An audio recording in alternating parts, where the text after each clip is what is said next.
Bonsoir à toutes et à tous et bienvenue à ce webinar organisé par l'IACH, l'Académie internationale d'hématologie clinique.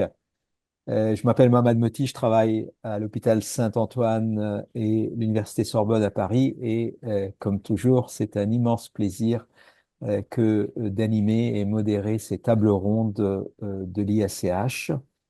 Donc, comme je disais, c'est un grand plaisir de vous retrouver aujourd'hui pour cette table ronde dédiée spécifiquement aux avancées les plus récentes dans la prise en charge de la réaction du greffon contre l'hôte, communément la GVHD, à la lumière surtout des présentations et discussions qui ont marqué le dernier congrès de l'EBMT 2025 qui a eu lieu à Florence. C'était le 51e congrès dans cette magnifique, très belle ville de Florence. 20% du patrimoine culturel de l'humanité, c'est quand même... on a eu un beau temps magnifique, un soleil splendide, il faisait froid quand même. Le palais des congrès était un peu ancien, un peu compliqué à naviguer, mais je crois c'était quand même un congrès à succès. Et pourquoi on parle aujourd'hui de GVH? Parce que nous savons tous, je crois, dans le milieu de la greffe, à quel point cette GVH continue de représenter un défi clinique majeur. Et malgré les données récentes avec des nouveaux médicaments, de nouvelles approches thérapeutiques, de nouvelles stratégies de prévention, on a des perspectives très encourageantes. Néanmoins, on a encore beaucoup de difficultés et ça reste quand même le sujet majeur. D'ailleurs, c'est la complication qui fait le plus peur aux malades et je pense que tout le monde a cette expérience. Donc ce soir, nous aurons le privilège et l'honneur d'entendre plusieurs experts reconnus à l'échelle nationale et internationale qui vont partager avec vous tous les points forts, les controverses, mais aussi les implications pratiques issues de ce congrès de l'EBMT. Et l'objectif de cette session, c'est de favoriser une discussion ouverte, interactive, mais aussi dans l'esprit de l'IACH, quelque chose qui est orienté vers la pratique, je dirais, sur le terrain. Donc, avant de passer la parole à nos intervenants, je tiens à à les remercier pour leur disponibilité en fin de journée, leur engagement, mais aussi je vous remercie à vous tous de vous connecter aussi nombreux. Et puis donc n'hésitez pas à poser vos questions, à les partager par le chat, les commentaires. Si vous n'êtes pas d'accord avec quelque chose, je me ferai un plaisir de le partager avec nos panélistes. Sans plus tarder, bienvenue au docteur Agnoun de Toulouse, docteur Michael Locci de Nice, Florent Mallard, Paris, et last but not least, Régnier de Villiers de Marseille. Je les ai cités dans aucun ordre scientifique, c'est simplement par rapport à mon écran. Alors, avant de rentrer dans le vif du sujet, mes amis, juste chacun, si vous pouvez me dire quel est votre coup de cœur de l'OBMT 2025, ou peut-être vous n'avez eu aucun coup de cœur, et puis qui voudrait commencer? Qui se sent motivé? Je sais que Anne, elle sort de sa consulte, alors on va lui donner le temps. D'habitude, je suis plus élégant, j'autorise d'abord les dames, j'interroge d'abord les dames, mais comme elle est encore essoufflée, on va peut-être demander à Merci. ceux qui sont en repos, on va dire. Bon, alors au repos, Régnier, voilà, merci Régnier est en Mohamed. vacances peut-être. Exactement, moi j'ai la chance d'être en congé cette semaine et d'avoir pu regarder les replays de l'EBMT tranquillement, de ce que j'avais raté. Et effectivement, alors coup de cœur, pas eu quand même de grosses coupes hein, sur cette EBMT, mais plein d'études intéressantes pour montrer un petit peu l'évolution de ce qu'est la recherche clinique dans ce domaine-là. Et moi, j'avais bien aimé avoir les résultats de l'étude avec Orcaté, parce que ça remet au goût du jour l'utilisation de la thérapie cellulaire dans la manipulation du greffon pour diminuer la GVH, ce qui est un peu historiquement le travail des greffeurs. Voilà, ça m'a fait plaisir d'avoir ces résultats. Alors, on parlera de cette étude ORCA phase 3 randomisée avec ses points forts et ses points faibles dans le cadre, quand on va parler de la prévention, parce qu'en quelque sorte, c'est une sorte de prévention. On remet au goût du jour ce qui a été très, très à la mode dans les années 80, la manipulation et la déplétion T. Florent? Alors, moi, je voulais déjà tenir à souligner qu'on a vu que lors de cette BMT, que la GVH était vraiment encore un sujet qui était majeur pour l'auditoire. On a pu avoir notamment un symposium avec la CGMTC à 8h30 le dimanche matin avec une salle qui était comble et c'était même 7h30 avec le décalage horaire et les gens étaient là pour entendre parler de GVH aigu et de GVH chronique. Donc, ça nous conforte dans l'idée d'en discuter ce soir. C'est vraiment un sujet d'intérêt. Après, au niveau du point fort, moi, c'était pour rejoindre un peu ce que disait Régnier, bah, c'est sur les progrès des produits de thérapie cellulaire, donc que ce soit les greffons, mais que ce soit aussi sur les nouvelles approches de thérapie cellulaire ciblée. Notamment, bah, on avait la session présidentielle avec les résultats de l'étude Luminis, qui était avec justement des cas, des NK off the shelf issus de sang de cordon ombilical dans la maladie de Hodgkin, où on sait qu'on a vraiment un besoin médical, on n'a pas de CAR dans cette indication-là. Et ce qui permet de dire que bah, les USP ne sont pas mortes et que tous ces cordons qui ont été manqués vont peut-être servir un jour avec tous ces nouveaux progrès de thérapie cellulaire et que les cas ont vraiment permis de mettre le pied à l'étrier pour faire revivre justement toutes ces stratégies de thérapie cellulaire, que ce soit en greffe mais également hors greffe, avec ces nouveaux produits très prometteurs. Excellent. L'écart NK donc pour les lymphomes de Hodgkin. Michael?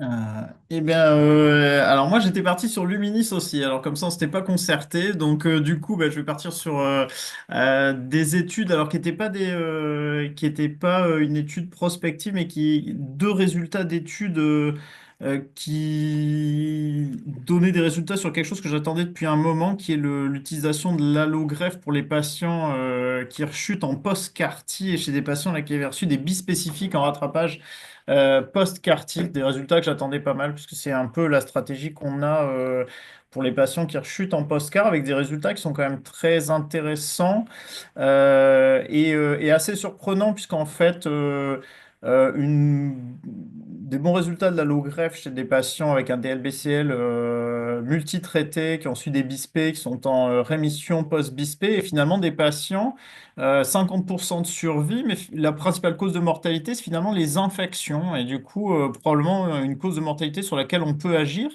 Et donc, pour dire que finalement, l'allogreffe dans le DLBCL, eh ben, elle n'a pas dit son dernier mot. Ben, c'est magnifique, tout ça. Anne?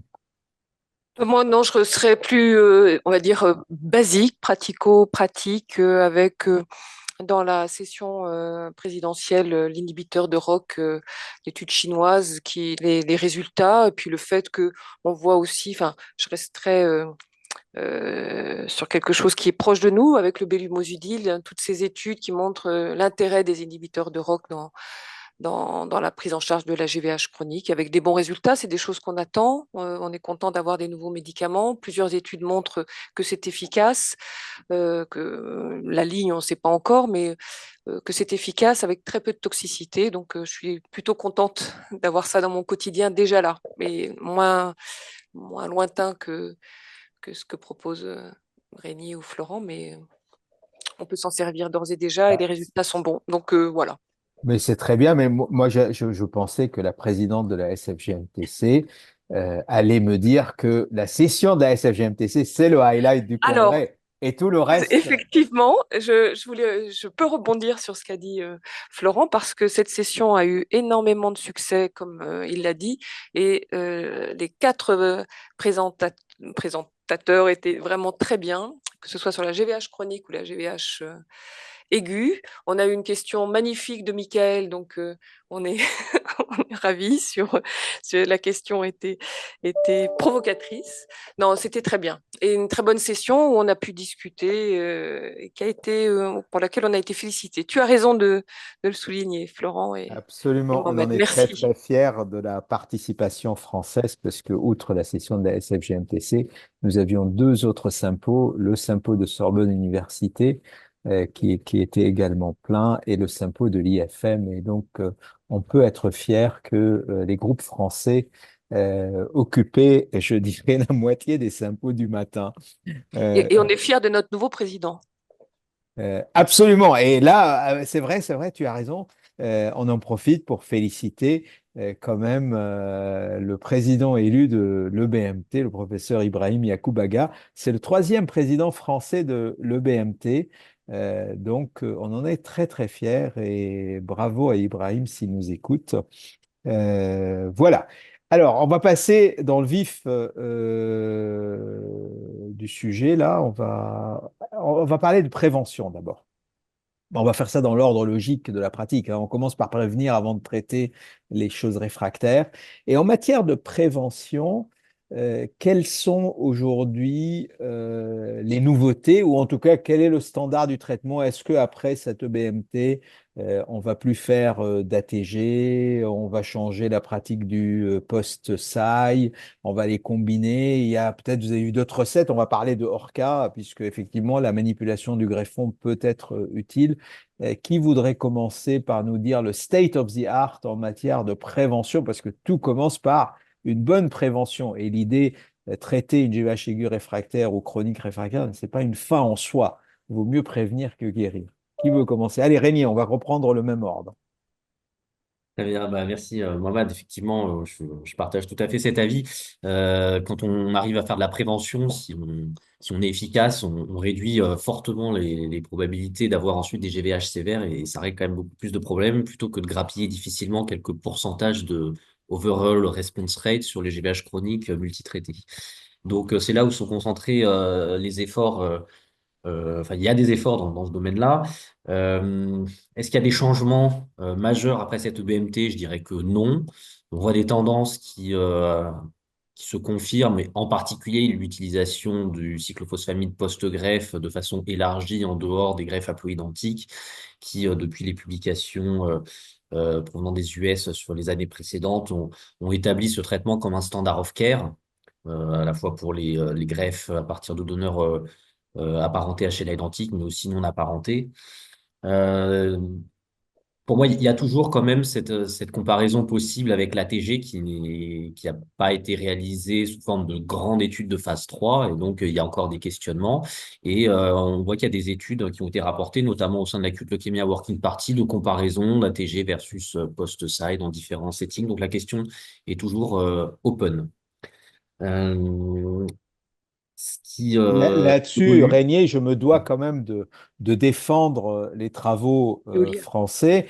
Je veux bien qu'il n'y ait pas de phase 3, mais on a quand même une phase 2 randomisée qui ne Tout à fait. montre strictement aucune Aucune différence entre différence. ATG, thymoglobuline et post-SAI, dans un setting effectivement à intensité réduite avec flux-bu, fludarabine, busulfan, et dans un setting de HLA identique géno ou phéno 10 sur 10.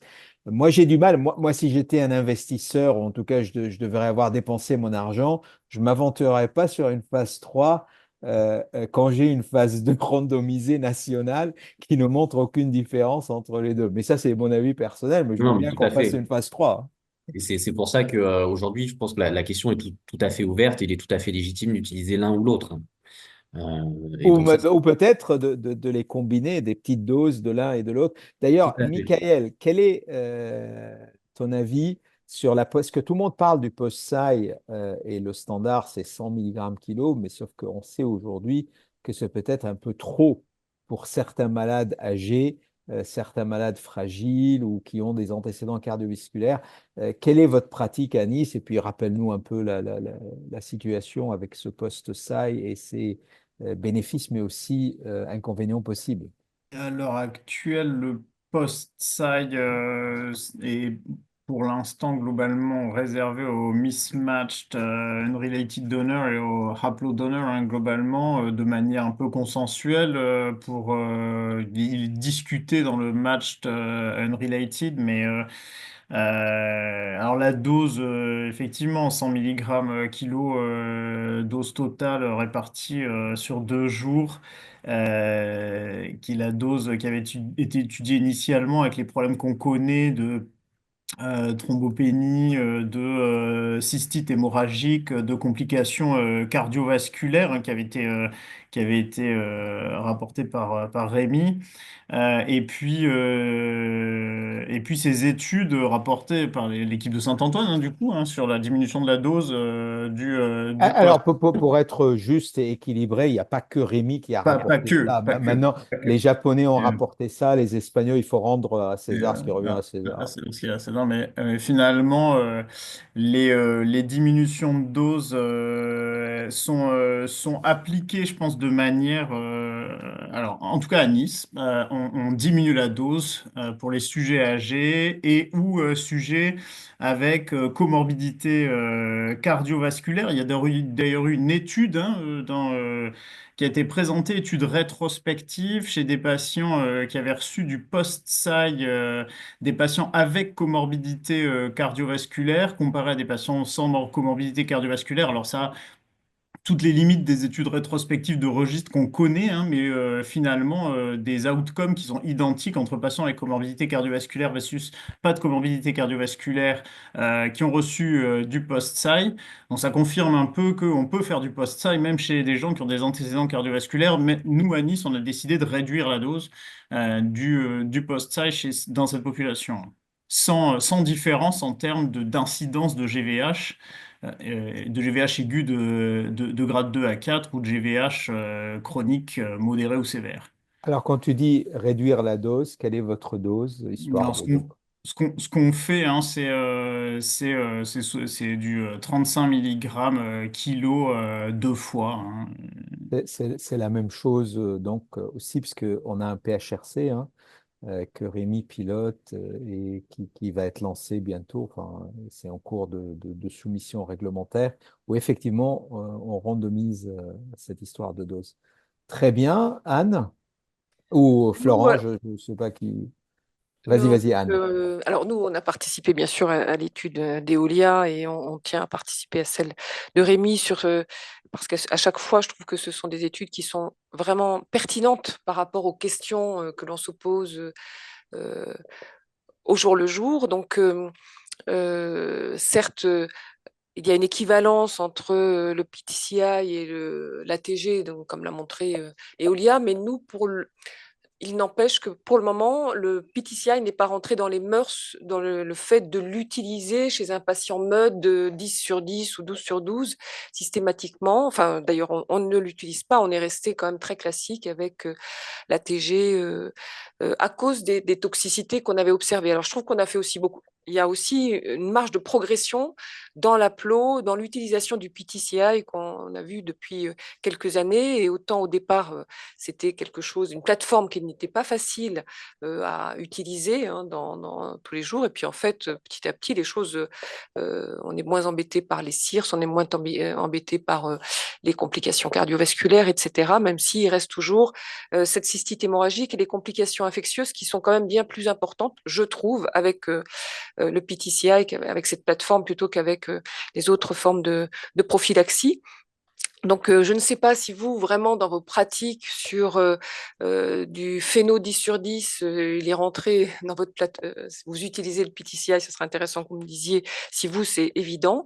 Par rapport au sujet comorbide, âgé, c'est vrai qu'on a toujours, nous, vraiment une question par rapport à cette diminution de la dose de l'endoxan et on n'a pas adopté, on attend de faire de façon dans un essai clinique prospectif pour savoir si c'est vraiment valable.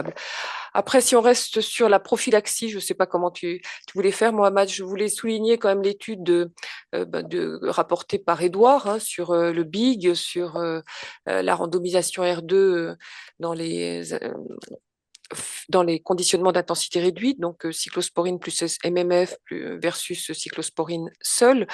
Et c'était une étude intéressante hein, qui a montré là aussi des résultats équivalents entre les deux bien que le bras cyclosporine plus MMF donne moins de GVH chronique dans les génos identiques. Donc, je trouve que c'est une étude intéressante qui pose la question de est-ce qu'on fait cette association pour diminuer le taux de GVH chronique dans les greffes génos. Voilà. Très Merci. bien, excellent. Et effectivement, bravo à Edouard Et puis, il faut s'accrocher parce que le big, ça dure depuis plus de 10 ans. Donc, c'est toujours intéressant d'avoir de la persévérance, même si, il y a un peu de déception puisque le résultat est négatif. Mais c'est très important. Même les résultats négatifs, ils sont très, très utiles pour bâtir les futurs protocoles. Florent? Moi, voilà, je rebondis sur ce qu'ont dit mes collègues. Nous, notre standard pour l'utilisation du PTSI, ça reste les uploads et les unrelated mismatch, hein, c'est-à-dire que pour répondre à ta question, Anne, dans un fichier 10 dixième, on fait toujours de l'ATG, hein, on n'est pas passé à l'utilisation du PTSI. En effet, les résultats sont équivalents. Dans les études, donc on se dit, bah voilà, on a des pratiques et des choses qui fonctionnent depuis très longtemps, on a des résultats équivalents, donc on n'a pas forcément de raison de changer. D'autant plus que voilà, on a quand même cette toxicité potentielle de l'endoxan post-greffe.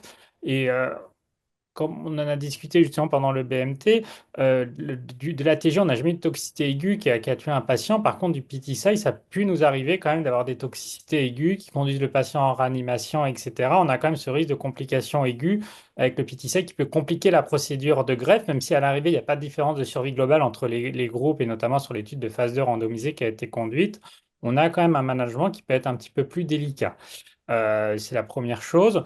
La deuxième chose qui m'ont conduit non plus à pas changer, c'est qu'avec de la TG, on n'a pas ce CRS post-greffe avec cette fièvre très élevée qu'on peut voir après la greffe, alors que quand on va faire du PTSI, on a souvent cette période de fièvre à gérer chez les patients jusqu'au PTSI qui peut rendre notamment chez les patients âgés plus délicat le management. Donc on n'a pas forcément l'impression d'avoir un vrai bénéfice, c'est-à-dire on arrête de faire de la TG, on fait du PTSI dans les génos et les phénos 10 dixièmes. Euh, voilà ce que je voulais dire en complément de tout ce qui a déjà été dit juste avant. Bon, il est évident que l'enthousiasme pour le post-SAI reste très très fort et on voit bien qu'il faut un peu peaufiner la chose et le travail est en cours, on va dire, mais clairement l'enthousiasme est là. L'ATG reste, je dirais, un backbone, comme on dit, hein, la colonne vertébrale approuvée, validée par des études phase 3. Et tout à l'heure, Régnier a mentionné beaucoup de buzz, ce que j'appelle ça le marketing buzz, hein.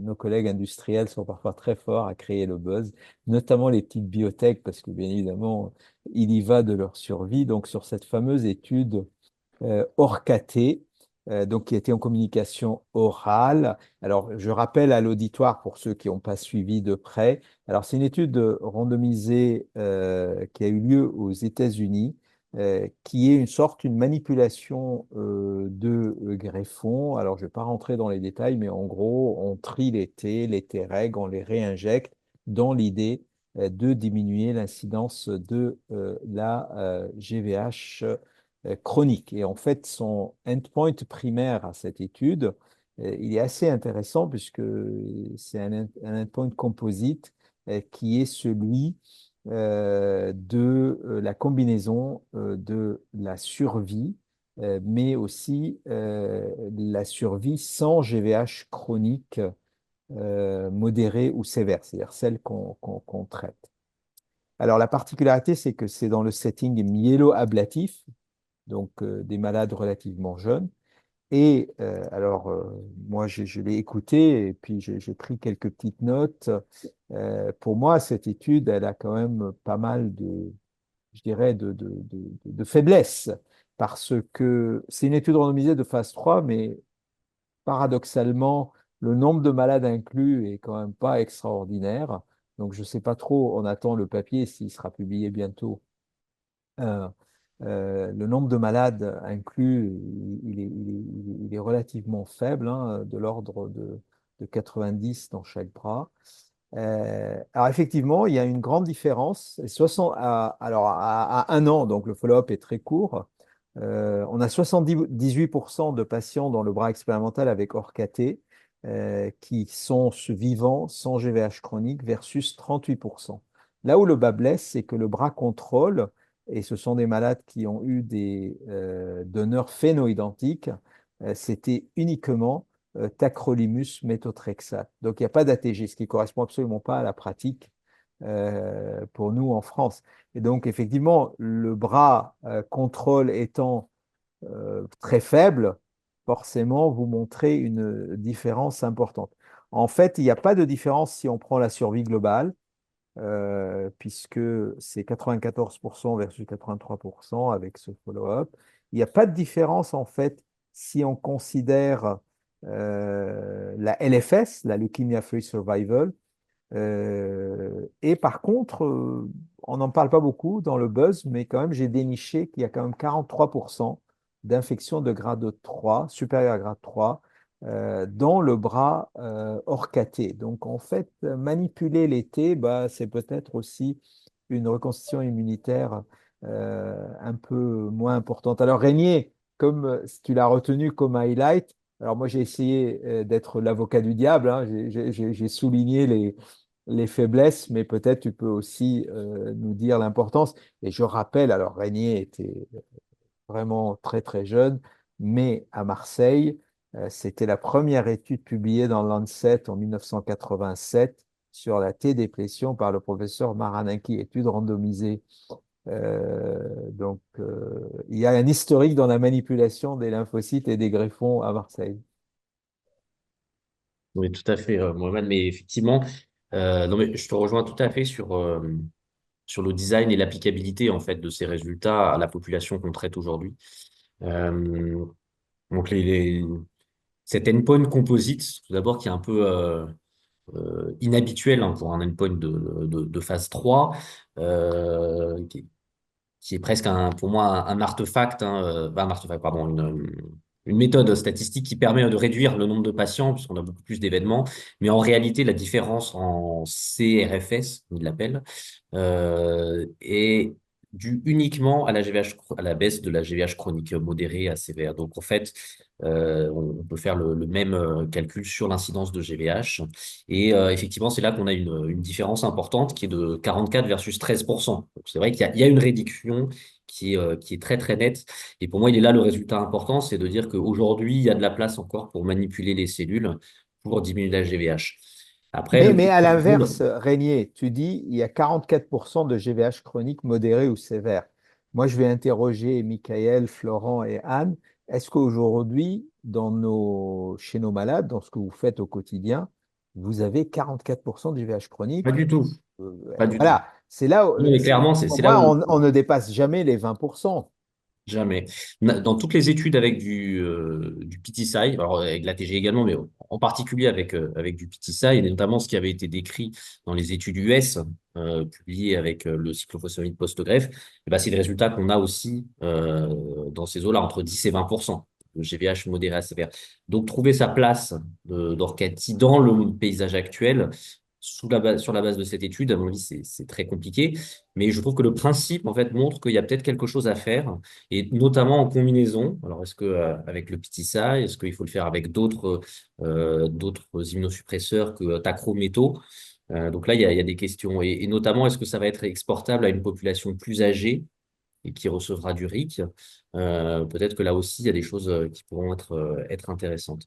Voilà, donc c'était ça, Alors, c'était encore le une principe fois, il ne essentiellement. faut pas interpréter mes commentaires comme étant négatifs. Moi, je suis toujours très favorable à toutes les études, mais il faut toujours regarder les résultats un peu avec un peu de sel et un peu de poivre. Mais je crois qu'on peut quand même féliciter les investigateurs, les auteurs, parce que mener une étude de phase 3 randomisée dans le domaine de la greffe, c'est quand même pas facile. Surtout qu'en plus, le manufacturing, il est centralisé. C'est comme l'histoire des carticelles. Il faut renvoyer le greffon pour qu'il soit manipulé, tout ça. Donc, c'est une logistique extrêmement importante. Mais effectivement, comme tu le dis, ça permet de revisiter ce concept des T-reg dont on a entendu parler, publication de Nature Médecine 2004, hein, et on est en 2025. Donc, 20 ans, plus de 20 ans après, on rentre dans l'application clinique, ce qui est quand même excellent. Puisqu'on parle de GVH chronique, alors parlons de GVH chronique, et puis on passera à la GVH aiguë, c'est pas dramatique. Attends, je peux Oui, juste poser une question, oui, Mohamed, oui, justement bien sur la sûr. prophylaxie. Je voulais savoir ce que vous aviez pensé de l'étude randomisée dans l'APLO ou dans l'APLO ou Unrelated qui utilisait le Jakavi, enfin le ruxolitinib en prophylaxie associé avec du PTCI. Je ne sais pas si vous avez vu, c'est une étude américaine où il y avait 64 patients par bras, LAL, LAM, et c'était une prophylaxie de la GVH par le ruxolitinib associé à la plateforme PTCI. Tout ça pour faire une espèce d'épargne, enfin, de diminuer le taux de GVH, bien sûr, mais d'épargne cortisonique éventuellement. Enfin, c'est la plateforme habituelle, Tacro, Cyclo, plus PTCI, plus une randomisation sur le Ruxo en prophylaxie, avec soi-disant de bons résultats. Je ne sais pas si vous avez vu cette étude. Alors, pour info, ce n'est pas la première étude qui teste le Ruxo en prophylaxie, puisqu'il y a eu d'autres études auparavant venant de Chine, aussi même une étude entre guillemets randomisée, alors je n'ai pas vu les détails, de Russie, qui teste. Alors, effectivement, il y a beaucoup d'excitation sur le Ruxo pour un peu se débarrasser de la cortisone. Maintenant, moi, je dirais pour l'instant, tel que moi j'ai compris ces résultats, pour l'instant, je dis c'est une preuve de concept, mais j'attends de voir. C'est-à-dire, j'aimerais bien que quelqu'un me fasse une étude dans ce setting-là, avec cyclosporine, MMF ou méthotrexate à la rigueur, si vous voulez, ATG, comparé avec ruxolitinib plus, je ne sais pas, cyclosporine et quelque chose, ou post-sci. Donc pour l'instant, en fait, j'ai l'impression qu'on tâtonne, mais pourquoi pas? Je ne sais pas, qu'est-ce qu'en pensent les autres collègues? Je trouvais Non, ça très... en effet, il y avait déjà eu des présentations justement à l'âge avec des études où ils essaient justement de mettre le ruxolitinib en prophylaxie. Moi, je pense qu'en effet, ça peut être intéressant. On a vraiment envie, en effet, on a vraiment besoin d'avoir l'étude vraiment qui vient nous convaincre de dire, bah voilà, on peut remplacer, on peut se débarrasser même voilà, de la cyclosporine en mettant du ruxolitinib. Mais ça, pour le moment, on l'a pas et c'est loin d'être prouvé. Par contre, ce qui a gardé en mémoire, que ça peut être un médicament qui peut être intéressant quand on a une MAD qui nous oblige à arrêter la cyclosporine. On a un peu dépourvu où avant on donnait des corticoïdes 1 mg kilo, mais sincèrement, tous ceux qu'on met sur 1 mg kilo de corticoïdes nous font la GVH quand on arrête la cyclo. Dire, bah voilà, on avait quand même des données qui suggèrent que le Ruxo pourrait être efficace. Mettre le Ruxo dans cette indication-là, déjà pour le moment, bah, je pense que ça peut nous donner des arguments pour faire ça, mais après, pas pour l'intégrer d'emblée dans nos prophylaxies, quoi. Régnier, tu voulais dire? Non, non, je suis assez d'accord avec ce qui vient d'être dit. Il y a plusieurs études en fait qui ont été rapportées. Alors, c'est des études rétrospectives là, lors de l'EBMT avec le ruxolitinib en prévention dans des settings différents. Donc, c'est dans la myélofibrose et dans les aplasies médulaires. Et j'avais trouvé effectivement que les résultats étaient intéressants, mais avec des comparaisons qui étaient avec des comparaisons historiques essentiellement. Donc, c'est difficile à réutiliser et notamment pas d'ATG et pas de PTSI non plus. Donc, quelque chose d'assez peu transposable à ce qu'on fait actuellement. Mais des taux de GVH qui étaient en général à peu près divisés par deux. Là, si je reprends les différentes études, on était autour de 15% de GVH grade 2-4 pour une étude et 3-4 pour l'autre. Voilà, c'est les données qui existent. Et, maintenant, qu'est-ce qu'on va en faire? Ça va être la question. Mais ça ne remplace pas encore la cyclosporine pour l'instant. Ouais, moi je pense pour l'instant il faut être prudent. Je ne m'aventurerai pas à arrêter la cyclosporine. On risque d'avoir quelques mauvaises surprises. Alors parlons, on a dit qu'on allait parler de GVH chronique. Et effectivement, bah, aujourd'hui, depuis 6-7 ans, la GVH chronique, c'est un vrai feu d'artifice puisqu'on était à la cortisone, tout avait échoué. Et puis, soudainement, on a l'ubrutinib qui a été approuvé sur une petite étude de phase 2 académique, hein, 42 malades, je crois, de mémoire, même si en Europe et en France, quasiment pas utilisé, hein. Je crois qu'on a fait des surveys qui ont montré que l'ubrutinib est anecdotique, même pour les Américains d'ailleurs, où il est approuvé.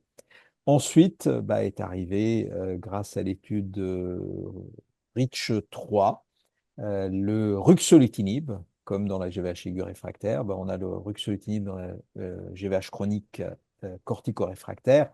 Et puis, quasiment au même moment, le belumosudil, un inhibiteur ROCK2, a été approuvé par la FDA, mais aussi approuvé en Chine, au Canada, au Royaume-Uni, pas encore dans l'Union européenne, le belumosudil. Euh, et puis, on a vu récemment, au mois de septembre, hein, il me semble, 2024, l'axatilimab, un anticorps monoclonal anti-CSF, un récepteur qui a été approuvé. On attend de voir l'avenir et le devenir en Europe. Et puis, Anne nous a souligné, et puis les autres, enfin vous tous, que on a vu dans la session présidentielle la présentation d'un autre inhibiteur ROCK en provenance de Chine. Et je vous avoue, je n'ai pas été très convaincu quelle était la valeur ajoutée par rapport au Bélumosudil, puisque d'ailleurs j'ai posé la question à l'orateur. Je ne savais pas trop quoi me répondre, à part dire oui, j'ai peut-être un MeToo, parce que les résultats sont exactement les mêmes, ce qui est rassurant, parce que même avec un autre produit, ça m'a fait penser à tous les dérivés de la benzodiazépine. L'effet est toujours le même à la fin, hein. Ça vous en sucre et vous permet de dormir un peu. Alors, justement, parlez-moi de GVH chronique. Michael, quel est l'algorithme de traitement d'une GVH chronique qu'on peut recommander aux collègues? Et est-ce qu'il y a peut-être des variations en fonction des centres? Alors il y avait il y a des recommandations à la CFGMTC qui commencent à dater un petit peu maintenant sur la GVH chronique. Il y a des recommandations surtout américaines, beaucoup plus récentes. Euh, la première ligne, je pense qu'il reste indétrônable, hein, qui est la corticothérapie 1 mg par kilo avec plus ou moins l'ajout d'inhibiteurs à calcineurin 6 GVH sévère.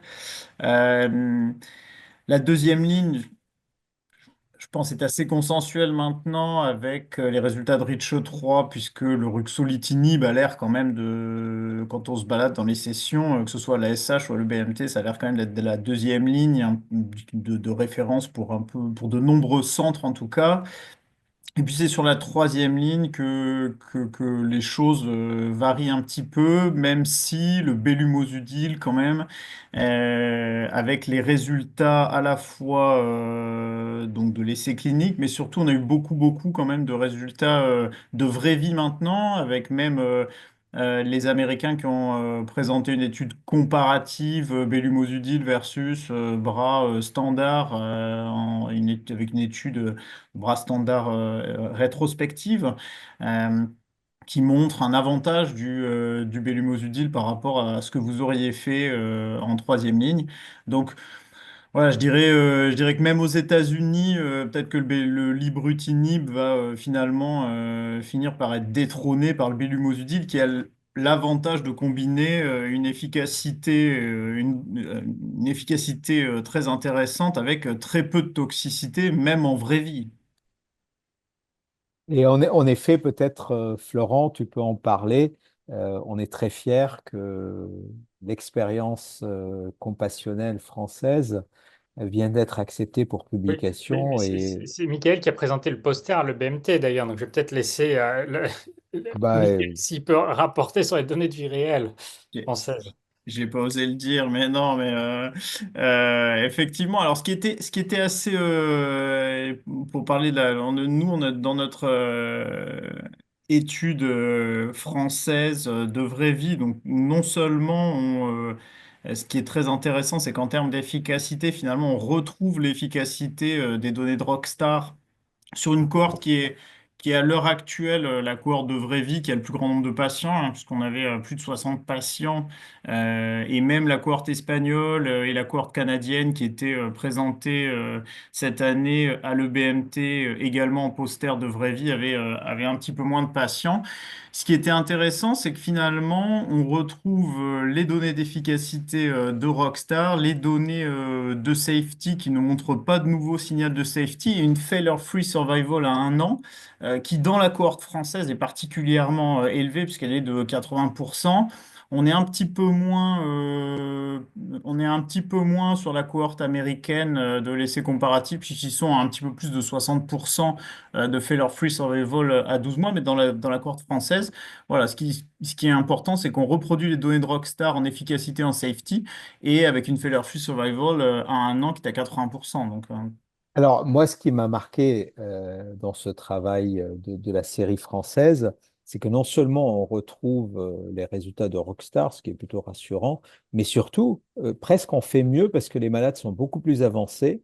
Et j'étais épaté par les 14% de malades rémission complète.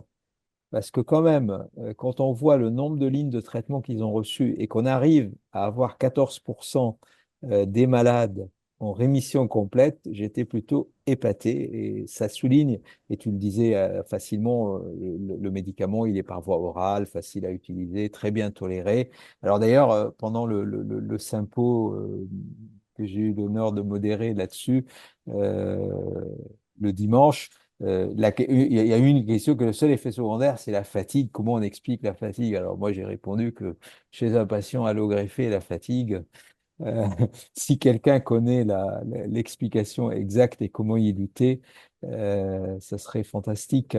Belumosudil, on n'a pas vu grand-chose, je crois, comme nouveauté sur l'axatilimab encore, donc on espère, mais je crois ce qui a été rapporté dans différentes présentations, c'est que maintenant on est en train de remonter les lignes. Tout à l'heure, on a dit ruxolitinib en prévention.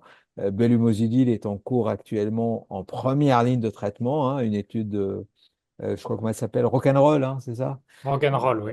À laquelle beaucoup de centres français participent. Donc, ça serait majeur parce que, bien évidemment, le but, c'est pas d'arriver en dernier recours, en dernière ligne pour soigner les malades, mais plutôt d'intervenir précocement.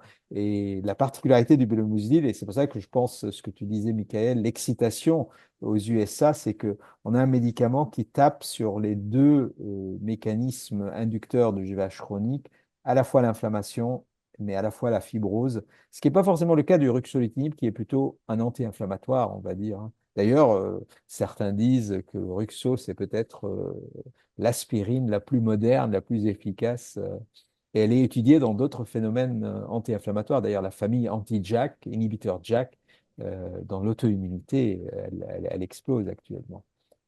D'autres infos sur la GVH chronique ou on passe à la GVH Alors, moi, je aiguë? vais juste rappeler qu'il y a quand même aussi, quand on parle des nouvelles molécules, qu'il y a eu, c'était une présentation orale de l'H, mais ça a été, l'article a été publié récemment avec cette nouvelle molécule chinoise qui est un dual inhibiteur anti-ROC, anti-JAK. Donc, on voit qu'on est aussi dans cette idée. Donc là, pour le coup, il y a une vraie, c'est pas un MeToo du ROC qui a été présenté, mais avec cette dual inhibition. Donc, on voit qu'on est dans aussi des idées de synergie, d'association de médicaments. Il y a quand même également une phase 1 aux US où ils essayent d'avoir un bras Ruxo plus axatilimab, cortico-free. Donc, on voit que voilà, on ravance les lignes et qu'on commence à se poser la question comment est-ce qu'on pourra associer ces drogues dans le futur pour vraiment être extrêmement efficace, parce que le risque toujours dans la GVH chronique aussi, c'est que des fois, bah, en effet, il y en a qui vont être plus anti-inflammatoires, plus antifibrosantes, en fonction du profil, du pattern de GVH chronique. Finalement, il n'y en a pas une, mais des GVH chroniques.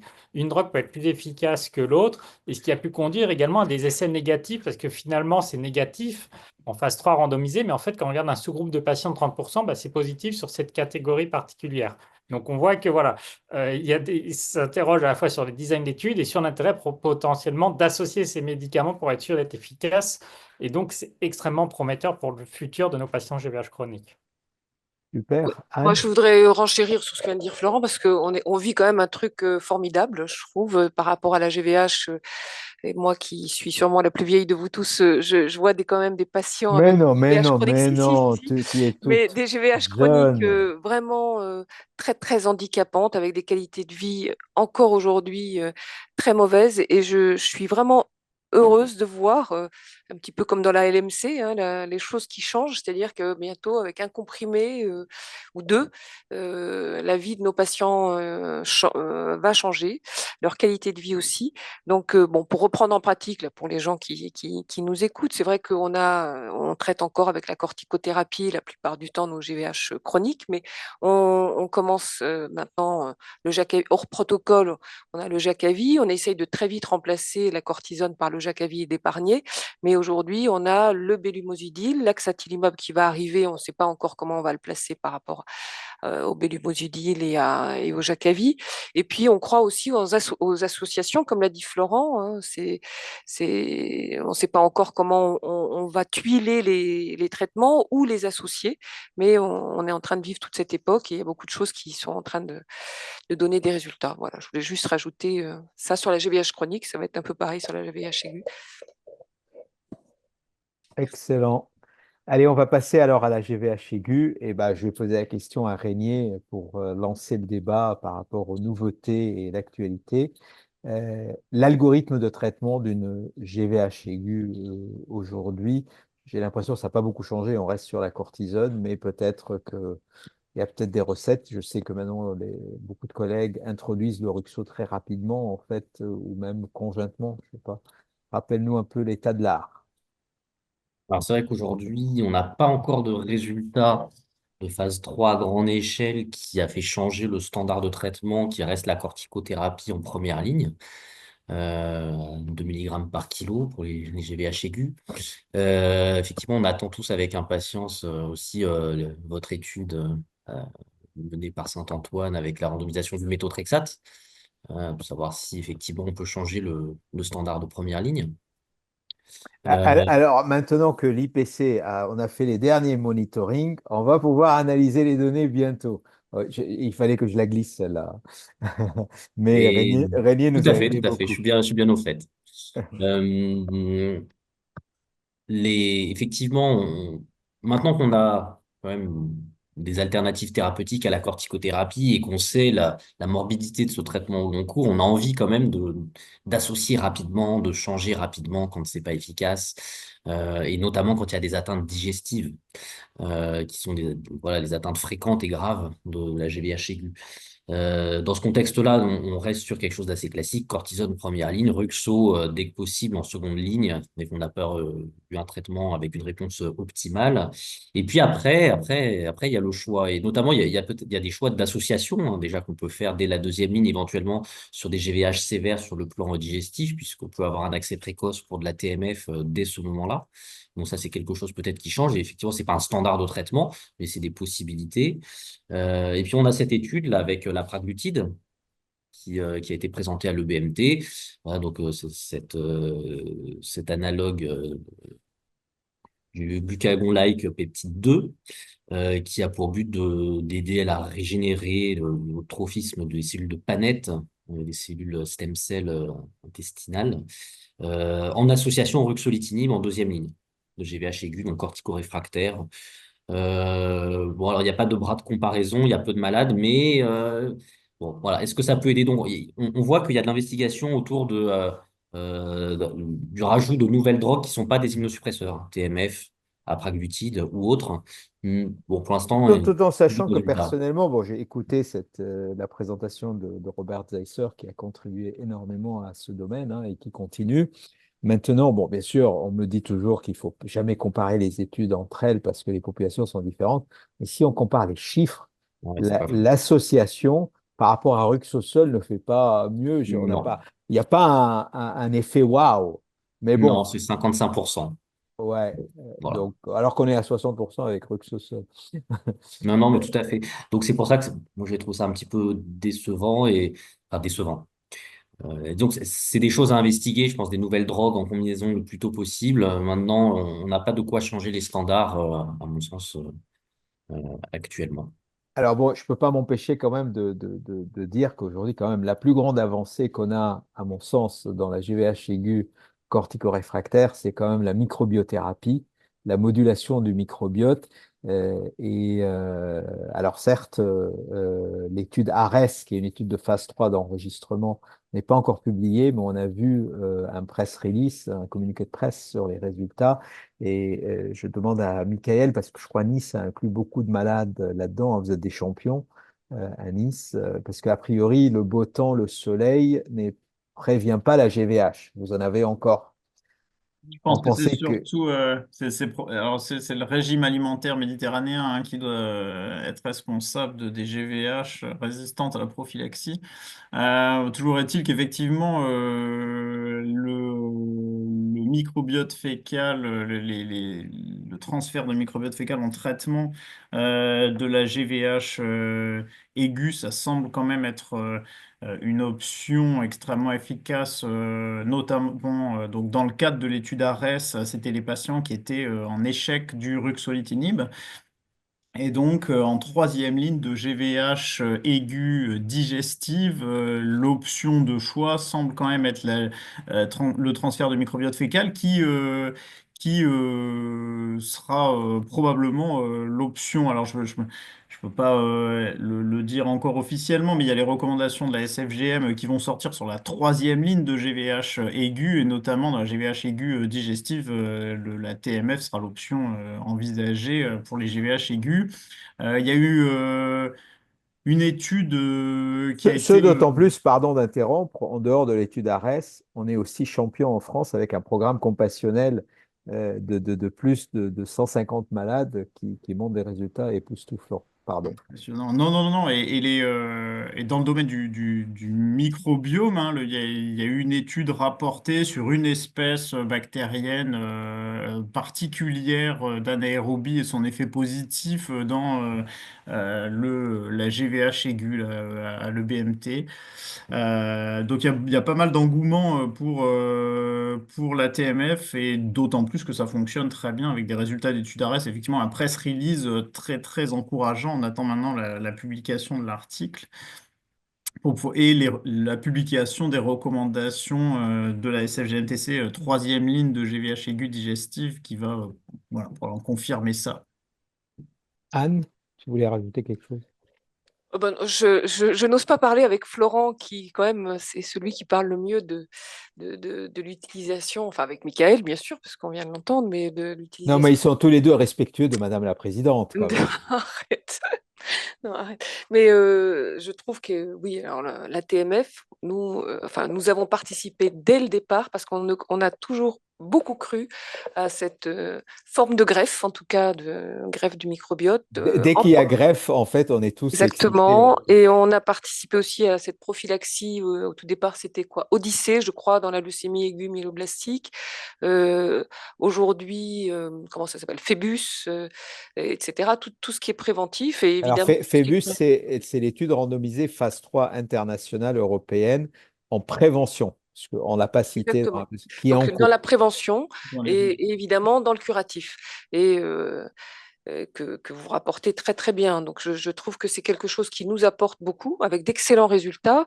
Donc dès qu'il est possible, sur une GVH aiguë, digestive, cortico-réfractaire, même si on a commencé le Jakavi, je crois qu'il est vraiment pertinent d'utiliser une transplantation du microbiote fécal.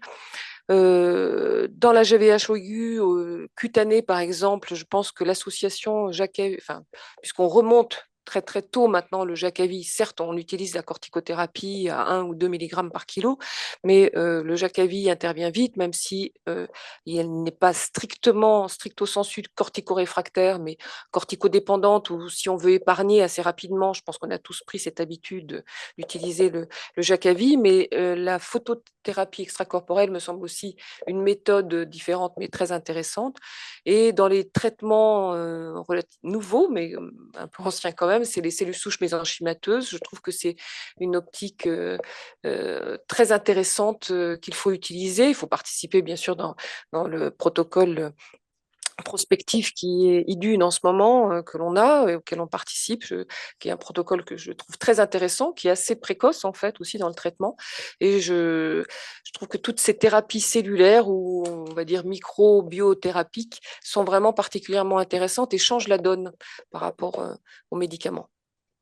Alors bon, Merci. c'est vrai que bon, les protocoles, c'est bien, au moins ça cadre les choses, mais moi je suis toujours frustré avec les cellules mésenchymateuses parce que la première étude rapportée dans le Lancet en 2005, nous sommes en 2025 et en dehors d'une petite AMM pédiatrique de niche récente aux USA, on ne voit rien arriver.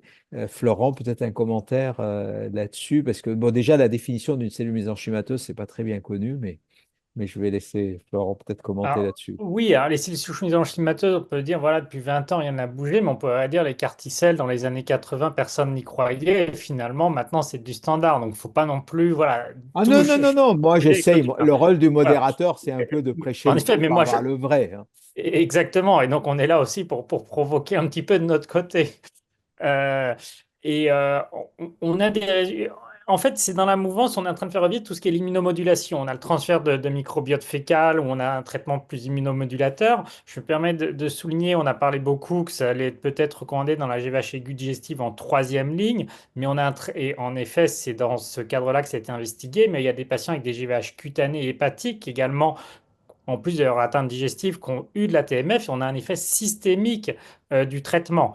Hein. Donc, on n'a pas seulement un effet sur la GVH aiguë digestive, on a un effet systémique très important. On est dans de l'immunomodulation et tous les traitements qui peuvent faire de l'immunomodulation finalement sont extrêmement bénéfiques dans ce contexte de GVH aiguë parce que finalement, nos GVH aigus, de quoi est-ce qu'ils meurent le plus souvent? C'est d'infections sévères.